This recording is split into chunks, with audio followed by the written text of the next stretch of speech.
Hindi rin po ako pumatong sa kanya. Never ko ginawa yun. Yung una po niya ako nire-may menstruation po ako na. Hindi po totoo na inakit at papatong ako sa kanya. Bakit ko gagawin yun?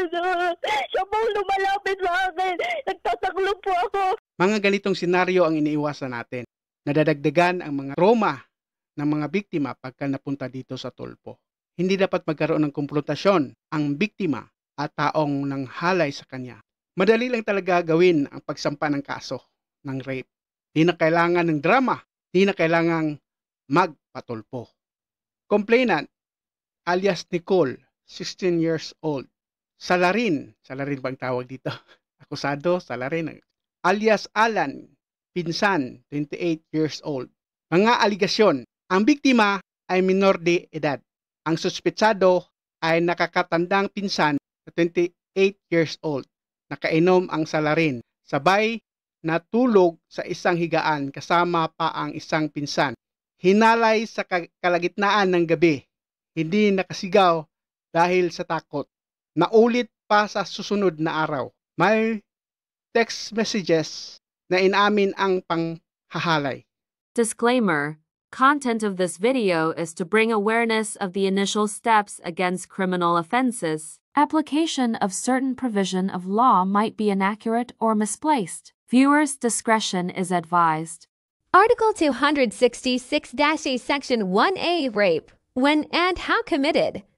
Rape is committed, 1 by a man who shall have carnal knowledge of a woman, under any of the following circumstances. A. Through force, threat, or intimidation. B. When the offended party is deprived of reason or otherwise unconscious. C. By means of fraudulent machination or grave abuse of authority. And Yung may force, may intimidation, pwedeng mapatunayan yan sa statement niya mamaya. Dito naman sa B, yung mga nilalasing, ang ganito yan, mga when offended party is deprived of reason. Otherwise, yung lasing, yung kainuman na nilalagyan ng pangpatulog, yon mga ganon. Mga kailangang ebidensya, birth certificate, medical legal report. Doon makikita yung fresh laceration or may seminal fluid, mga ganon. Tapos yung statement or affidavit. Sa affidavit, mapapaloob dito ang mga aligasyon ng paghahalay. Ang ginawa ng Salarin para maisakatuparan ang kanyang pagnanasa. Paano niya sa pilitang ginawa yung gusto niya. Tapos, dapat i-establish din dito ang ginawa ng biktima para mapigilan ang panghahalay. Dapat i-establish din dito na may struggle. Tapos, rason bakit natuloy ang panghahalay. Sa takot, meron yan. Nabanggit kanina, may takot daw. So, kailangan ipakita na walang pahintulot ang ginawa. Dapat yung mga struggle talaga, yung mga elemento na sinabi natin, yung para may struggle, para establish natin na walang consent, na walang pahintulot. Pag kayo ay biktima ng pang-aabusong sexual, ano ang dapat gawin? Kung pwede, agad-agad. Punta ka agad sa malapit na police station. Hindi mo na kailangan ng kasama o pera. Bahala na yung doon sa police station. Kaya nila yan. Afford man yan. Basta ganyan mga kaso. Tapos kung sino yung gusto mo lang ipatawag, ipapatawag din yan yung para may makasama ka. So libre lahat yan. Walang problema doon. Hindi mo na kailangan ng drama pa para magsampa ng kaso. Kung pwede lang na agad-agad para may posibilidad pa na mahuli ka agad yung Salarin.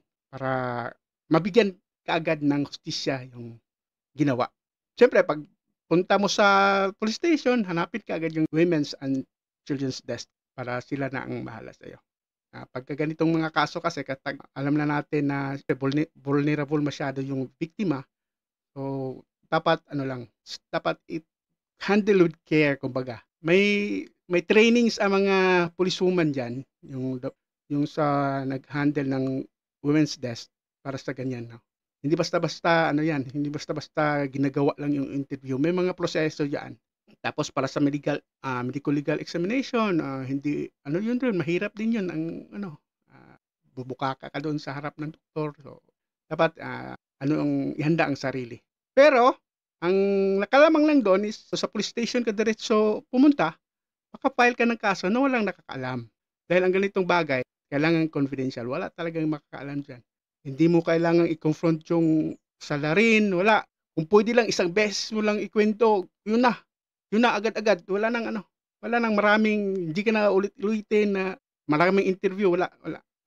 So, madaling mawala ang trauma dahil sa maski kapitbahay mo ay hindi nga nakakaalam. So, yun lang, hindi na kailangan lang natin malaman kung ano yung gagawin para di na talaga kailangan pumunta sa tulpo. Kailangan mo pa ng drama